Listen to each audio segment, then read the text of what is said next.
This is This Week in Perspective with me, Adam Simbeye.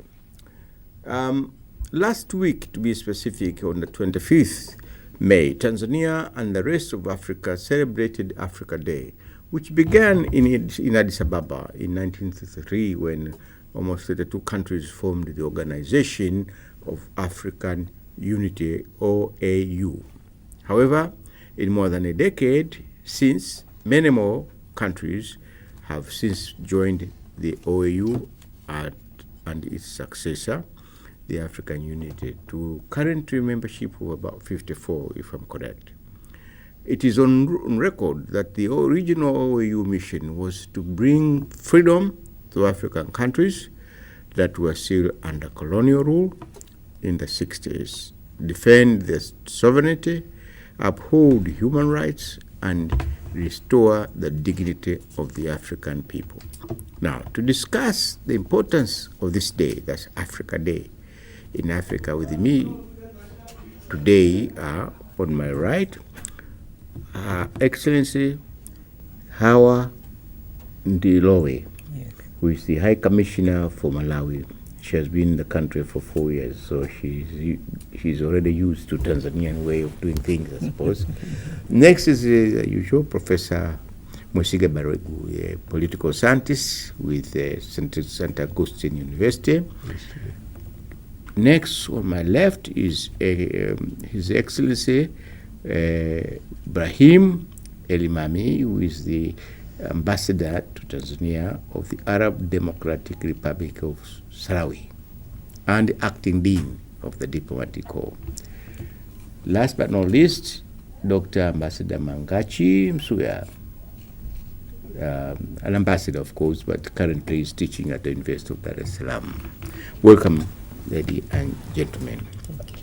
Now, we will start with the very first question, and I request Your Excellency Brahim to respond to this, and everybody can respond the way you understand. What is Africa Day and its origin? Can you explain to the viewers what Africa Day is and what was its origin? The origin is the constitution of the Organization of African Unity. As an organization englobing the whole continent, which goals are, of course, the liberation of the continent from colonialism and the development and integration of the continent. That was the main goal, the liberation of the continent. And it was constituted in 1963 on Addis Ababa by the founding fathers, including, of course, Mwalimu Julius Nyerere. And it has a very noble and great goals, the liberation of Africa, and that's why we are celebrating this day of Africa Day. And it's no wonder that we celebrate it here in Tanzania, given the great contribution of Tanzania to the liberation of Africa and the role played by late Julius Nyerere, Mwalimu Julius Nyerere. Thank you very much. Across. You don't want to come in, Professor? No, just to add a little bit to the ambassador's remarks. I think one of the goals, which again I think maybe didn't quite expound very well, the issue of unity and solidarity. This was really, because that goes all the way back to the Pan-Africanist conferences of the earlier period, including the 1945 Manchester Conference, which brought together the Africans right across the world to map out the future of Africa and to fight for independence, but also to fight for unity at the same time. I'm mentioning this because Kwame Nkrumah was one of the people that attended that conference. And but he was coming from America, from Philadelphia. Right? Yes, but he was one of the people that then became a very important player, key player, because he really derived inspiration, part of the inspiration from what the resolutions made at the Manchester conference. Yeah. So again, the idea that Africa wanted to become free, but it also wanted to be united and to remove all these colonial borders, as Kwame Nkrumah would have had it, yes. And to unite these countries and also to maintain solidarity between the peoples of Africa rather than just the countries of Africa. So I think this is one of the things that we want to look back on and see to what extent we have. Thank you, Professor. Thank you, Professor. Your Excellency, come in. Maybe just to add, the 25th May is the official day when the Organization of African Unity was established in 1963. And the Organization of African Unity is what has now evolved to become the African Union. So that official day now is a day that is commemorated and celebrated every year. And it is celebrated not only just the home of the African Union at Sababa, but in every member states country. So on the day itself, 25th May, that's the importance of it. And of course, the issue of the objectives, I think those have been said, but in terms of the celebration itself, it is, of course, celebrating the objectives. The unity objectives have been mentioned, but also just celebrating who we are as Africans. You know, our culture, you know, unity and diversity. That's when you feel proud, you know, every day you do, but we are celebrating also just who we are as Africans. Yes, through my reading to prepare for this topic, I read a statement from Africans living in the United States, in Australia, and actually marking, preparing to mark the 25th of this month as a very important African Day. Yes, the last point to add is that some countries are attaching so much importance to these celebrations that they have declared public holidays.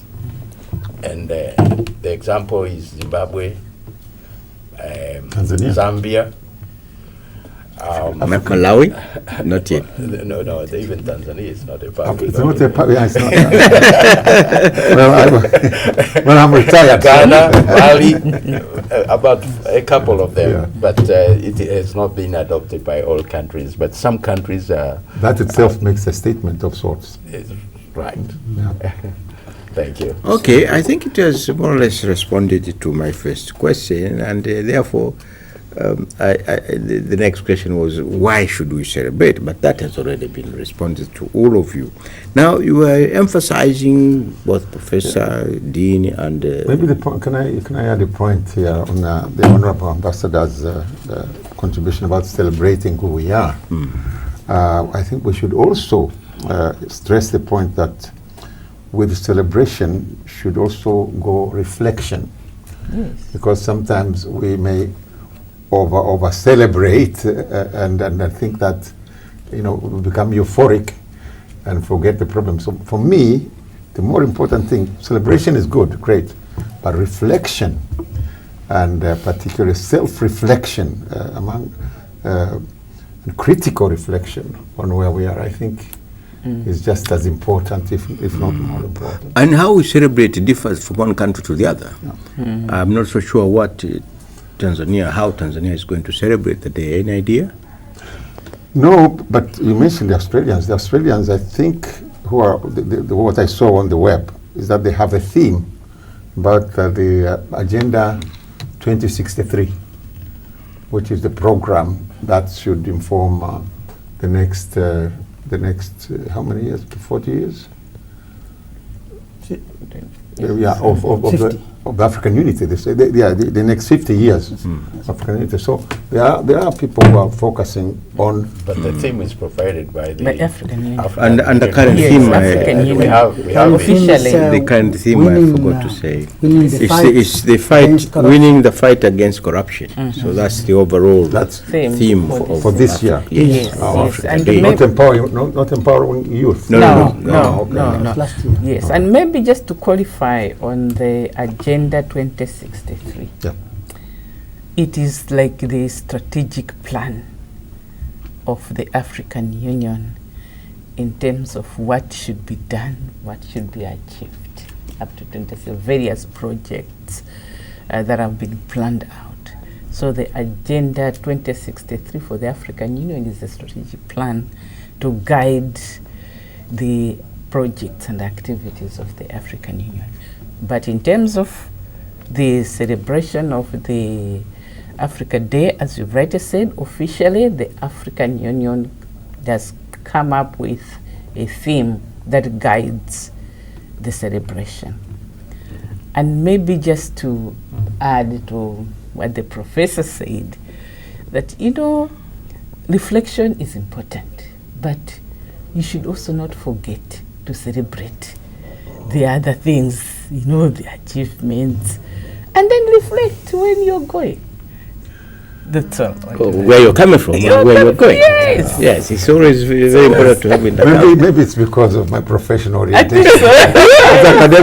As academics, you spend much less time celebrating and more time Yeah, but it's reflecting. important. I think Yeah, and it's to add to what important. Her Excellency has I think said, it's I read also that the chairman of the AU said in Dakar recently that this idea of declaring anti-corruption fight for 2018 as one major project of the AU. All right, now, if unity you've talked about, fighting against occupation and all the rest of it which are related to the formation of the African unity. Unity was something very important. Now, is there still true unity in Africa and among Africans after 5 years now since the AU was established 5 by, years. by Your Excellency? You said again? Is there true unity in Africa? Because unity actually brought these Is it founders unity or together. solidarity? Both. And Both, yeah. Yes. It's 55 years today. Is Africa, does it, unity actually still play an important part? Is there unity and solidarity? Well, some steps have been given, some steps. Not totally, unfortunately, but we can say that with the transformation of the Organization of African Unity to the African Union, some big strides have been taken, as for instance, the Pan-African Parliament, and there are very ambitious goals and strategies put forward by the African Union, as for instance the free trade area. This is a very ambitious plan. The freedom, the Convention on the Freedom of Movement and Freedom of Residence of Africans in each country. Those are Introduction of common passport. that will be a very important steps for the unity. Of course, in order to have all those objectives, we need infrastructure. We need roads and railways for Africans to move and to make this dream of the African unity a collective dream. Because once it comes a collective dream, it will be easier to realize. And for the an African from the south to move, easier to move from the north to south to the north and vice versa to facilitate Or infrastructure east to move- west. or east-west. That will be very important. Infrastructure will be very important tool for the unity and for, of course, for the development first, but also for the unity and for the contact of the peoples everywhere. What's your take on this, madam? To me, unity has various aspects. We are talking about social, political, economic unity. And I think the most important thing is that establishment of the OAU, now African, the AU, has put frameworks to guide this unity. If we are talking about political, you look at issue of positions, when it comes to issues, what is the issue, what is the position on political issues. For example, by the African, it is really driven by the African Union. And when you are now talking about socially, there is also quite a lot in terms of going on linked to the regs that build to the activities of the African Union.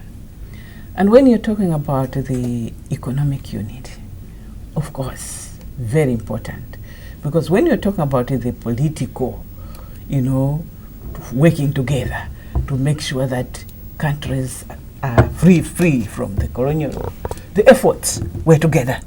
You see, a lot of efforts that were done. Now, when you're looking about economic unity, we still have a case, we still have a way to go. Because at the end of the day, we also want to make sure that there is economic prosperity in Africa. And how much do we unite? How much do we cooperate in terms of trade, for example? So, yes, there's a level of unity that we can celebrate socially, politically, but we still have challenges. We still have a long way to go. And for the economic prosperity, we are looking at addressing the issue of poverty in Africa. How can working together in Africa more closely, trading together, help us address those things? My colleague had already mentioned, the issue for the continental free trade, but when you're looking at the statistics of how much as Africans we trade amongst ourselves, the percentage is not that much. So we have to work hard. Thank you.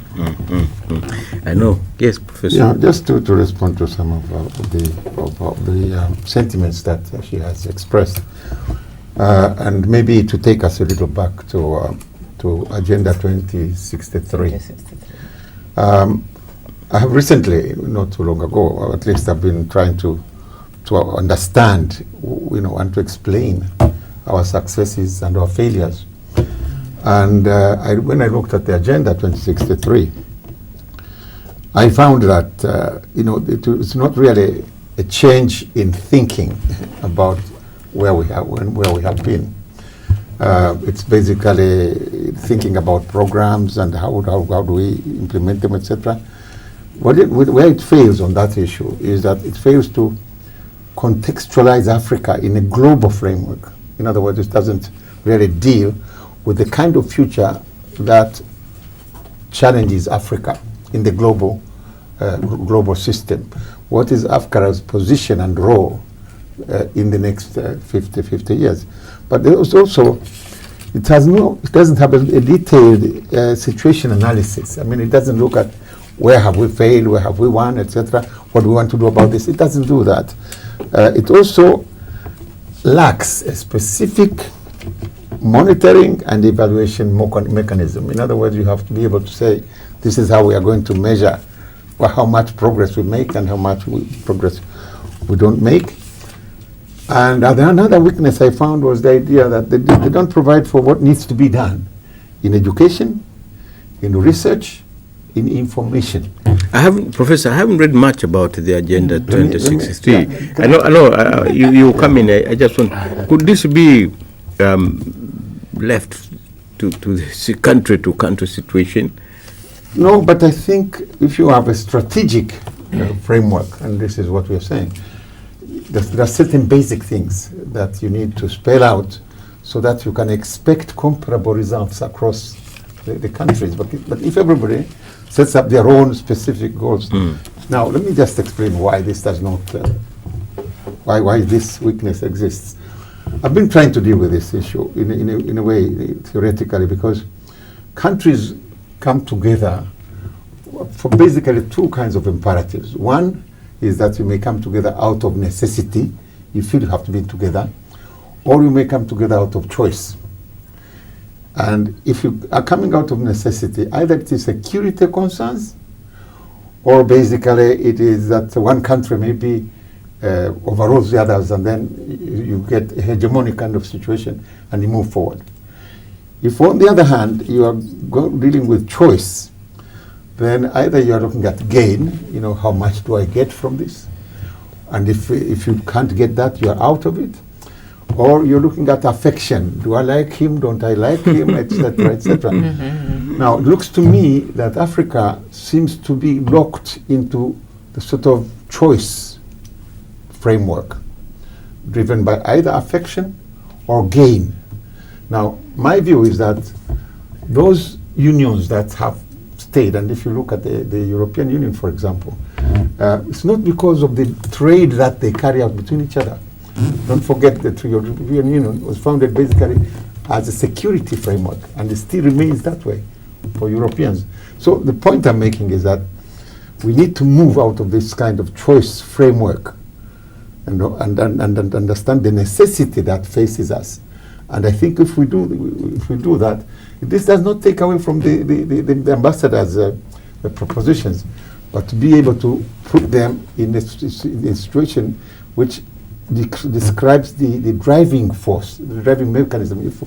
If we have to be together in order to survive as Africans, then our thinking and our awareness, etc., is going to be more enhanced than if we think that it's because we are one people, it's because we like each other, because I think basically how much you want to gain from this, you can gain, but I look at our unity basically as a security issue. And some people have even said that's an existential issue, that if Africa does not wake up to the necessity that faces us, all these dreams may just come to naught. We will still be left behind. Do you want to come in? I want. I wanted to mention give that questions. though we may not be experts, but definitely there was a situation analysis. Definitely It's not in there the are document. monitoring and evaluation mechanisms. And in terms of benefit, at the end of the day, what is the vision? There is a clear vision.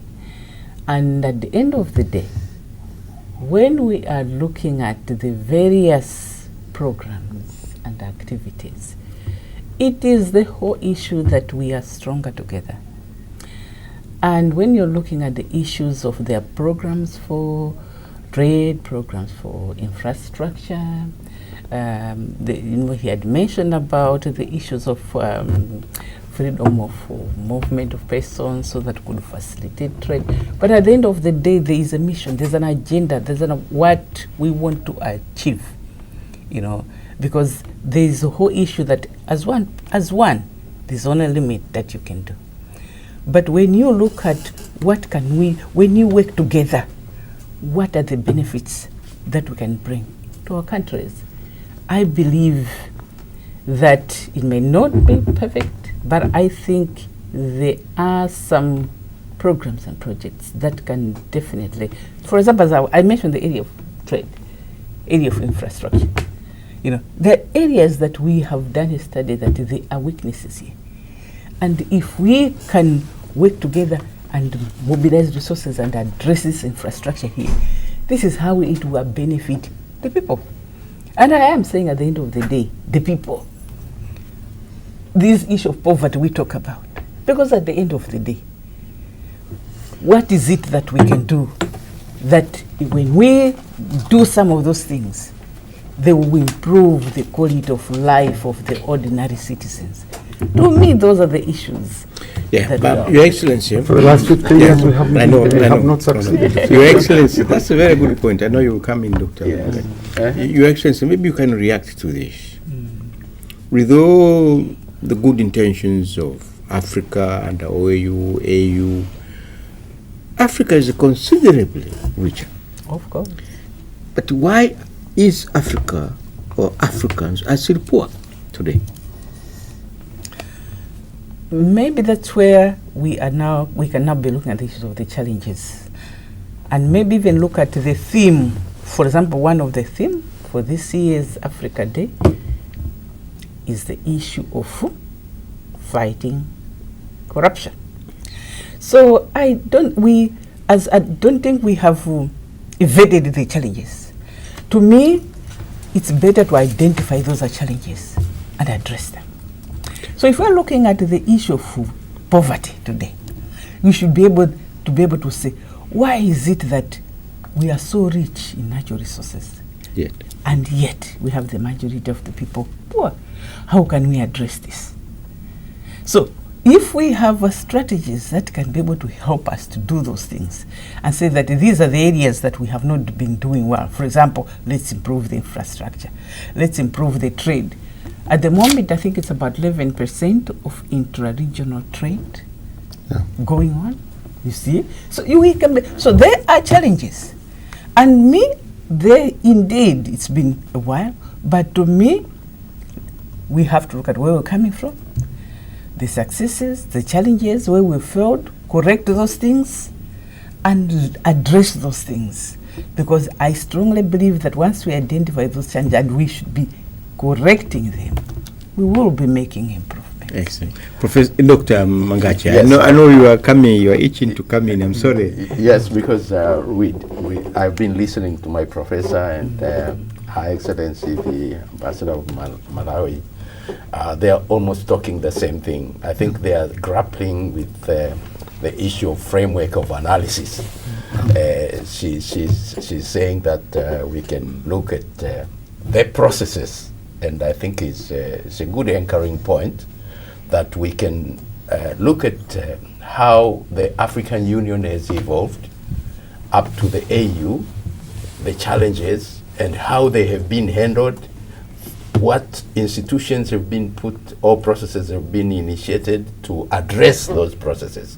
And if you go along that kind of approach, you can see the challenges which we are facing the continent when countries became independent. The main challenge was colonialism, and institutions were put in place and countries were mobilized and support was given until the problem of colonialism was achieved. And it's an achievement which we must, I think, give credit to the OAU, for example. But when this was achieved and we look into the other initiatives like poverty, economic development issues, they were not tackled in the same successful way. But if you wanted to be fair to them, to the process of African integration, you have to go to Lagos Plan of Action, where countries came and collaborated and came out with a plan on how Africa should tackle its economic problems. What they agreed and how they were scattered by the process of liberalization and globalization is a different story.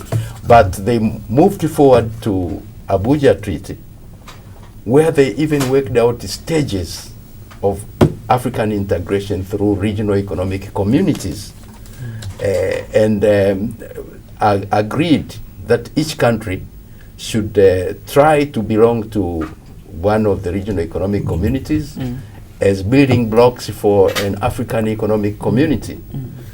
But if you assess what has been achieved in that direction, you would again find out that maybe only the East African community reached the stage of customs union, which is the entry point for real integration, but all the other countries were still at the level of free trade area. Including ECOWAS? Including ECOWAS, really. ECOWAS was trying to kind of create a hybrid.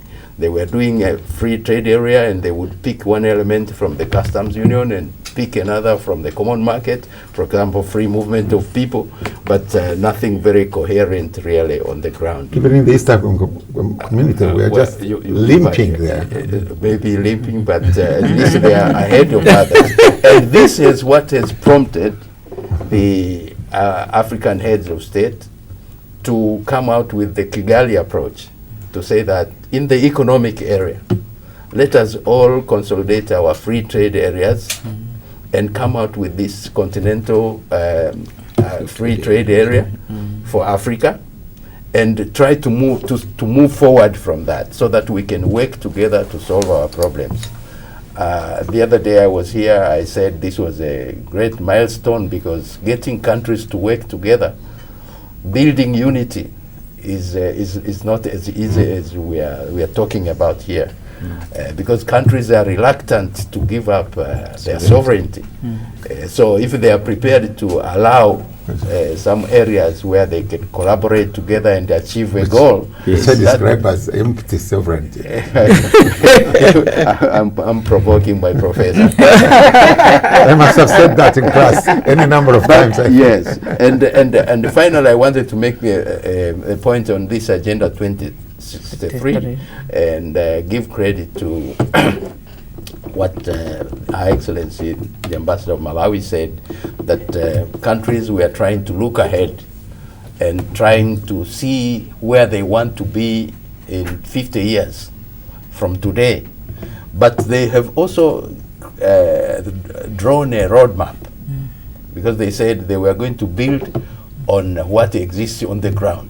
For example, they are going to build on the Lagos Plan of Action, Abuja Treaty, a minimum infrastructure program, PIDA, CADAP, NEPAD. These are all programs of the African Union, to see if by 2063 Africa can be a more advanced country or the continent than it is today. That is an aspiration and a roadmap on which they are working on.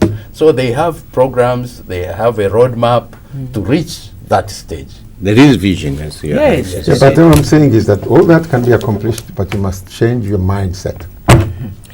Why Yes. change your mindset? No, in other words, you see, if Is the mindset yeah, in other words, stumbling block?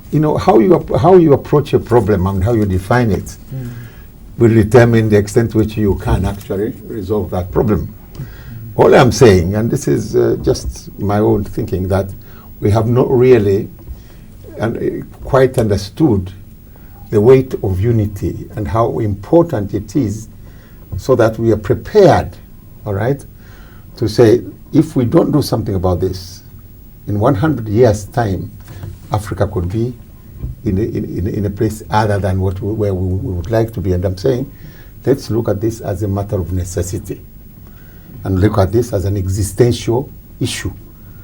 But if we don't do something about it, Africa will probably, in this global setting, and the kind of new forces that are emerging, I'm saying I'm not opposed to any of these programs and issues, but I'm saying, let us assess the environment in which we are playing, and it looks to me that the environment requires that we beef up. Not forgetting that we're in a different world now, and there are external factors which we have to take into account. I mean, Africa is one, you have Asia, you have Latin America, they're all fighting to get something. It's a highly competitive political space. It's a very Yes. competitive Yes. space. It's demanding. Yes. It is vicious. Yes. So it's a jungle out there, Yes. and we shouldn't expect that there is a global village there. I call it. Or as Mwalimu used to global say, jungle. there are no brothers and sisters. No. Yes, What ma'am. I wanted to add on the mindset issue, the issue of maybe dependency syndrome. I'll just give that as one of That's them. one. Yes, yes. That with so many resources in the continent, natural resources, the question that keeps on coming, why is it that we don't start realizing, utilizing this to address, to make ourselves, to develop more and address the issues of poverty and become richer, the issues of value addition, the issues of industrialization. Why is it that maybe for a number of years the issue of thinking that only some other country that has to come and help us? So I'm just saying that the issue of dependence syndrome is a mindset. It's a mindset issue, and to me, I see that now more and more coming up. Mindset or structural? Well, it could be.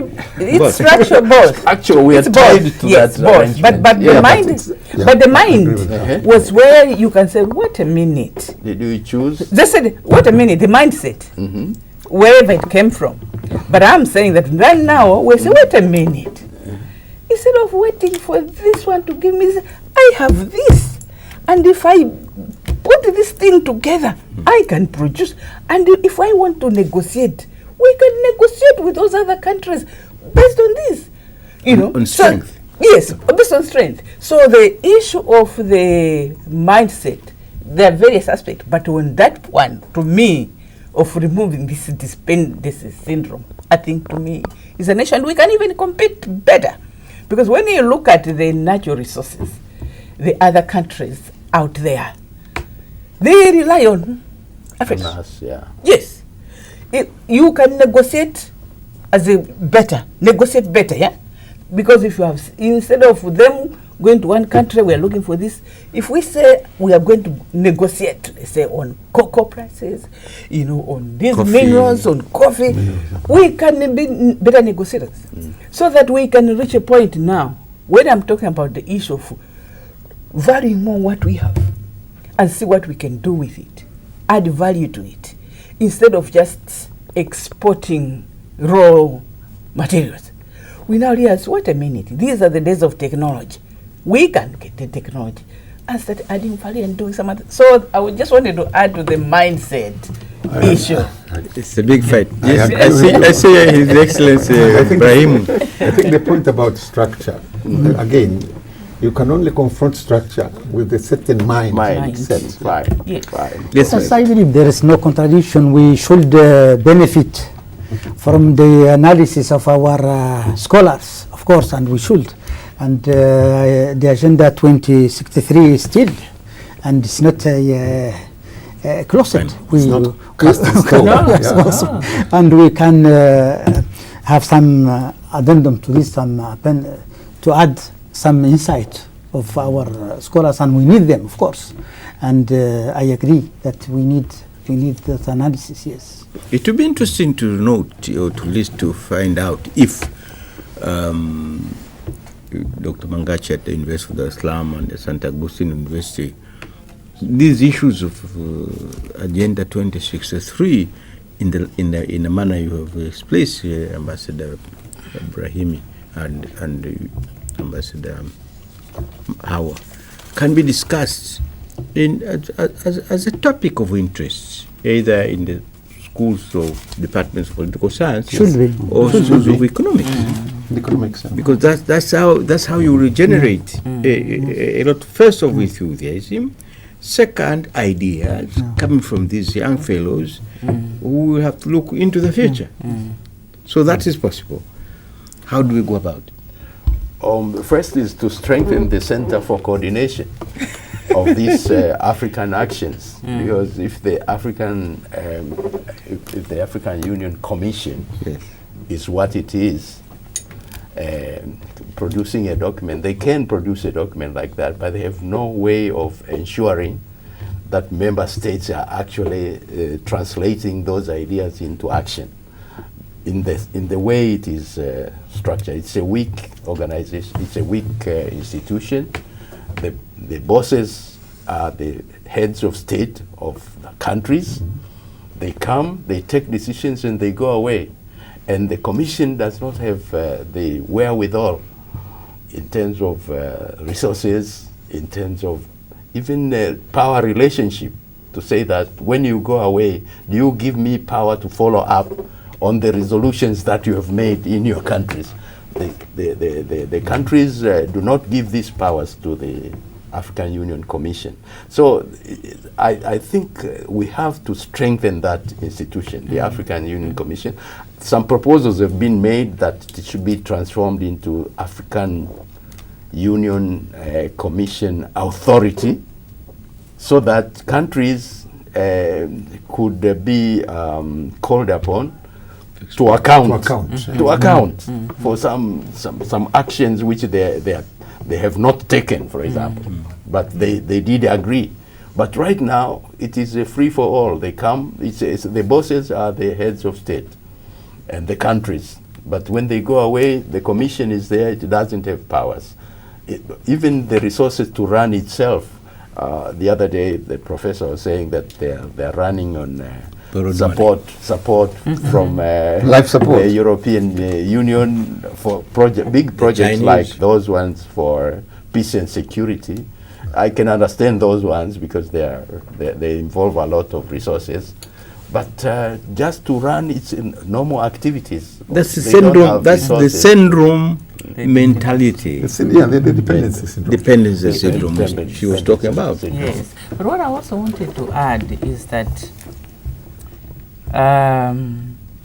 the SWOT analysis, the strengths and the weaknesses Okay. and the opportunities and the threats, I think we need to look at these things in totality. Indeed, they are weaknesses. For example, if you're looking at issues of implementation, of the decisions, yes, we do agree that decisions can be agreed, but the success of implementation and accountability. So indeed, those are the areas that need to be strengthened. And we should not forget that at the end of the day, in my view, it is at the end of the day, whatever you do there, how they end up improve the quality of life of ordinary people. Because if we agree on a big infrastructure project, for example, and we agree let's contribute money to make sure that it's done, so that we can be able to trade better, it will actually affect our farmers, because when the farmers then can produce and the farmers can be able to trade and then they can be able to get better incomes at the end of the day, it improves. Of course. Yes, so indeed, there are those challenges of implementation, the challenges of accountability that require the strengthening of the union that we have. But at the same time, I always believe, don't just look at just the weaknesses. Look, yes, we're strong, we've managed here, but this area we need to strengthen. And then when it comes to cooperation, like for example, our colleagues in the academia, and working together with the practitioners who are actually on the ground, it is important that we have these work together, because I believe that just academicians alone, Practitioners alone. practitioners alone, you miss out something. So I truly believe that when they get together, you get in the Western countries, where some work that has been done with the academicians end up becoming commercial, end up, benefit. Yeah. So that contribution of working together, to me, I think needs to be strengthened.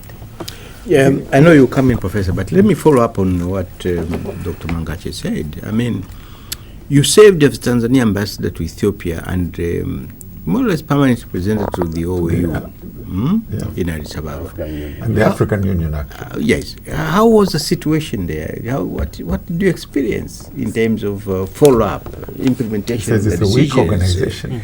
Oh, they make also the some issues decisions. were always there, but there was the bigger issue of African integration politically. And I think the debate that was undertaken in Ghana, yes, in 2007 were very telling, because it showed that African countries were not yet ready to come together for a political union. To yield sovereignty. Because to a command. everybody wanted to safeguard the union, and they said we should stick to this, both the OAU and the African Union Constitutive Act articles that stress that the principle of sovereignty and territorial integrity must be safeguarded. So with that, Yes. it is very difficult to come closer like what Gaddafi was proposing, for Yes. example. But also there was this issue of saying, okay, if we cannot come together, can we strengthen the commission? And that's when a lot of debate, of course, went around to say, how do we strengthen the commission in such a way that it carries out the will of the member states? And I think a lot of interesting ideas were made, but the commission is still there limping. It doesn't have a real clout over member states. And this is the point Now, I'm it reminds me very quickly, Your Excellency, as you will share with me and Professor, the disagreement between late Kwame Nkrumah and late Nyerere. I think again it's in 1963. Nkrumah wanted a fast expedition of setting up a continental Africa government. Yeah. One. While Nyerere was hesitant, he says, no, let us move step by step. That's a gradual approach. So it's still manifesting today, and it seems to be still manifesting today, Yeah. and countries, I think, must do more work on that. If they cannot come together to give their sovereignty to a supranational organization, they should at least strengthen the coordination mechanism, which is the African Union Commission, so that they can be accountable to it, so that that commission can follow up the decisions which are taken by the resolutions which they are making in various areas. And this involves, of course, giving more resources to the commission. yes. Yeah, By whom? Yeah, by but member Because states. some of them are all in areas today. Just a quick point on this replay. The 2007 decision actually was a replay of that debate of 1963 between Kwame Nkrumah and Mwalimu Nyerere. And for me, it showed how far how much time has passed, and we are still almost in the same problem, the same problem that was debated in '63. Mindset. The mindset. I'm saying. What I'm saying is this: that you see, I try to point out that either you are operating from the imperative of necessity, or you are operating from an imperative of choice. In other words, for most African countries, the African Union is an option which they can forego. It's not something that they find it's necessary for their survival. And this is what I'm saying. If we all recognize that as the framework within which we are operating, most of these operational problems, most of these implementational problems, most of these things will probably at least look at the way that the European Union works. Because they consider it's not out of trade interests, it's not out of liking each other, it's out of survival as Europeans.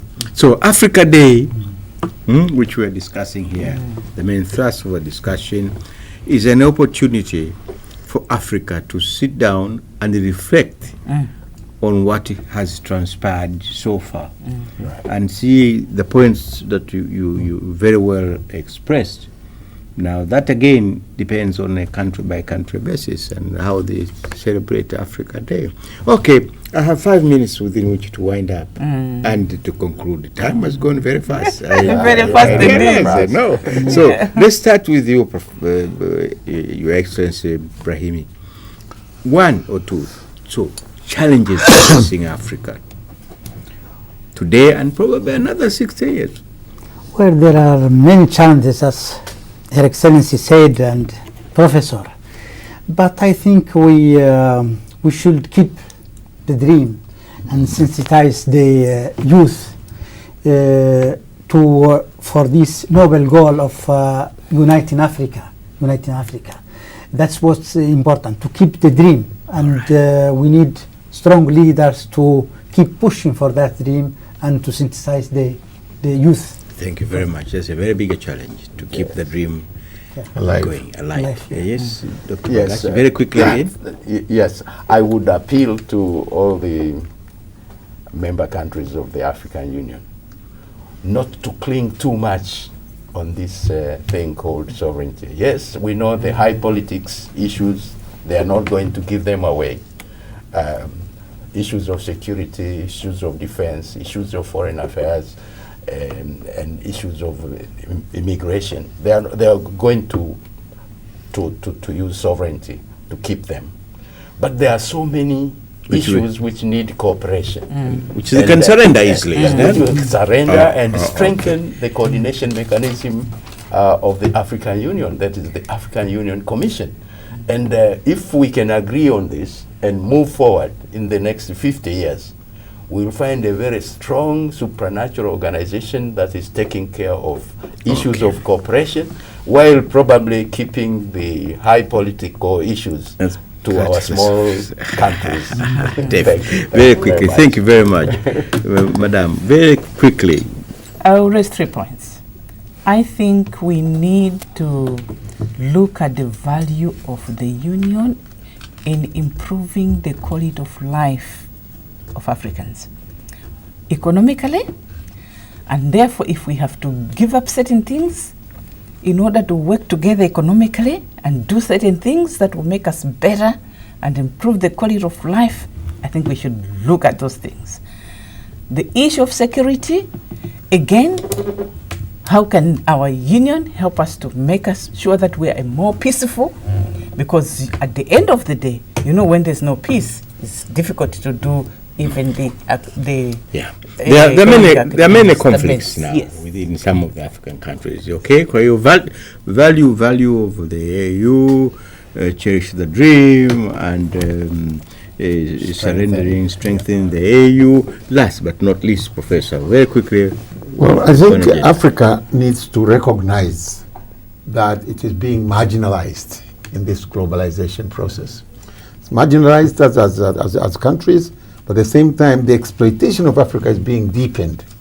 So we need to resolve that problem. So in order to do that, Africa needs to reorganize itself so that it can reposition itself in the global international division of labor and link itself with the emerging value chain in the economic processes. Thank you very much, my panelists. This is a very powerful conclusion to the four of you. From the four of you, issues raised as challenges, which are opportunities really for Africa to do and to improve the livelihood of all Africans and the value of the AU. Because if you don't value it, you want to do anything for it. You just pass.